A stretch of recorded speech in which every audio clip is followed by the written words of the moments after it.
oday maxamuud jaamac cali waa nin waayeelah oo muddo 4 sano ah kuuma ku jira kaasi oo yaalla waab hooy u ah oo ku taalla xaafadda Caqiibo ee magaalada Abraho. Aabahani oo muddadaasi 4 sano ah kuumada ugu jiray xanuunkani haleelay ayaa ay dhakhaatiirta dalka gudihiisa iyo kuwa dalalka deriska ay sheegeen inaan waxba lagaga qaban karin dalka gudihiisa balse uu u baahan yahay dhakhtar dabadeed. Marka laga yimaado xanuunkani riiqda dheeraaday ee haya aabahani waxaa u dheer duruufo nololeed oo ka muuqda halka uu degan yahay oo aan gabood uga noqon karin xilliyada isbedelaya ee kulaylka daran dhaxamaha isla markaana aan hoy u noqon karin uu xilli roobaadka ka galo. Ehelka iyo qaraabada oday maxamuud jaamac cali waxay ku iimaan qabaan oo Ilaahay uga mahadnaqayaan inay dul iyo dulqaad u leeyihiin qadarta Rabbi ee aabahood ku timi, laakiin waxaa ka taf dheeraatay duruufaha isku sidkan ee nolosha ka haysta, waana sababta keentay inay muuqaalkani u soo duubaan walaalaha muxsiniinta ah ee samaha jecel. Waa waajib ina saaran oo Ilaahay xujadeeda ina weydiinayo sida aynu uga xaal iyo xaajo qaadanno kuwa horteenna ku dayacan ee u baahan qof waliba uu ku caawiyo intii karaankiisa. Fadlan qayb ka noqo oo wixii karaankaaga ku caawi aabe oday maxamuud jaamac cali oo muddo 4 sano ah kuuma ugu jira xanuun haleelay.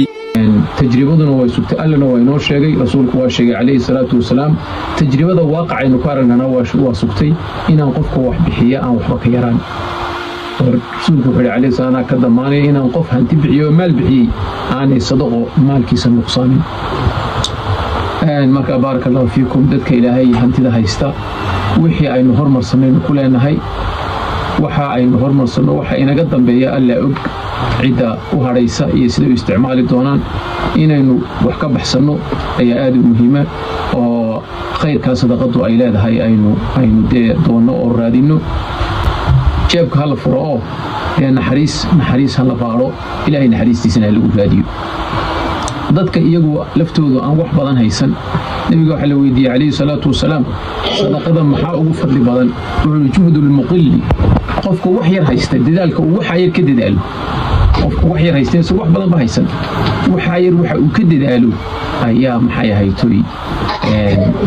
ayaa ugu wa inna ahabba al-a'mali ila Allah waxa weeye ahmaasha ugu fadliga badan ee alle ugu jecel yahay waxa kamid ah sururun tudkhiluhu ala mu'mini farxad adgeliso qof mu'min ah oo ka farxiso oo maxad kaga farxinaysa takshifu anhu karban aw taqdi anhu daynan kurbad haysata marka aad kaga faydo ama dayn aad ka bixiso xaaladdan oo kale qofku jira inuu daymoobayana waa iska cadahay karbad inay haysatana waa iska cadahay marka Ilaahay subhanahu wa ta'ala waxaan u soo jeedinaa dadka muuminiinta ee muslimiinta ee daawanaya muuqaalka daawanaya inay u naxariistaan oo lambarada nantiisa weeye lambaradaas waa maxamuud jaamac lambarka laydiin iclaaminayaana waxa ka soo bixi doona aamina maxamuud jaamac ka soo baxaysa isaguna waa maxamuud jaamac weeye magaciisu marka lambarada laydiin iclaamiya shaashada laydiin soo saaro in lagu tijaabo qof walba aad si fiican wax adigana hore barito ku hormara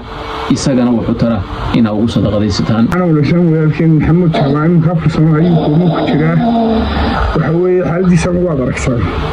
marka qof walba waxa uu fiican nimcada Ilaahay ku xamdiyo oo caafimaad ku xamdiyo Ilaahay caafimaad uu weynay nagaaya wax lagu tusay haween wax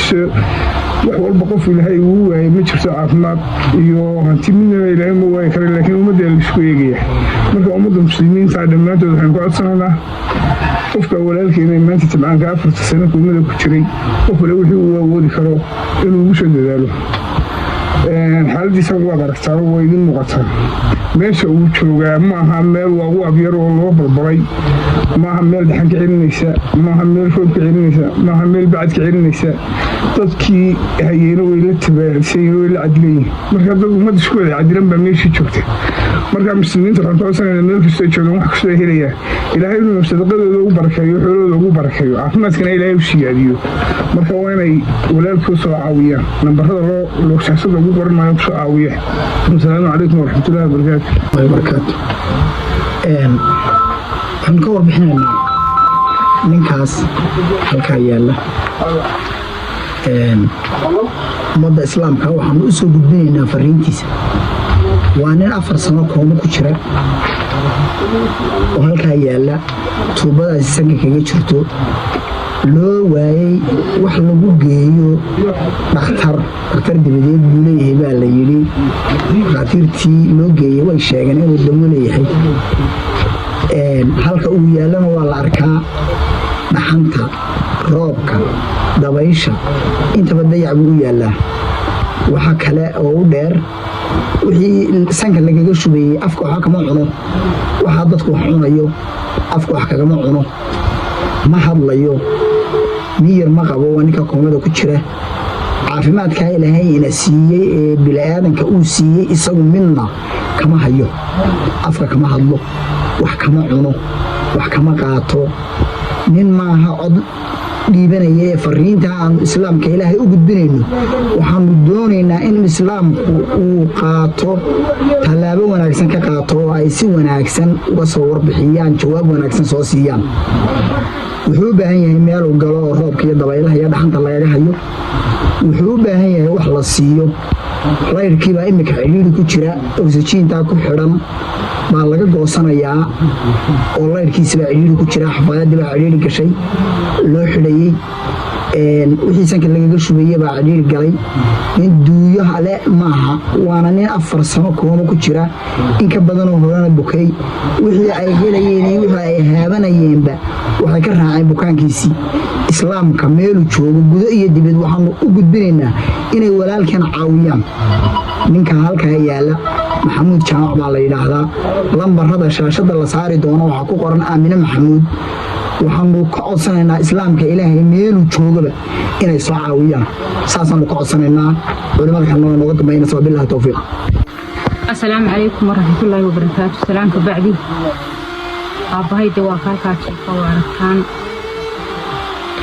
وديعني هاي حق أدون كونا كديعني هاي أدون ملها مد مقالي مد نيوتان ملها هاي كمجر واركان طول فاير بدي كتشرا لحن يضبايلي يروب منك معيني بعد وشوين يا مسلمين تا علماء له وطاشة له شعب له دولة له رجل يضمر مسلمين تا وحن قاعد سنة دين نصع عاوية أنا عاوية بوا خاصة طلوب هاي هيو وحلو جيا بالواي وبهاي دكتور وحلو جيا بالواي دين نصع عاوية أيام قاعد سنة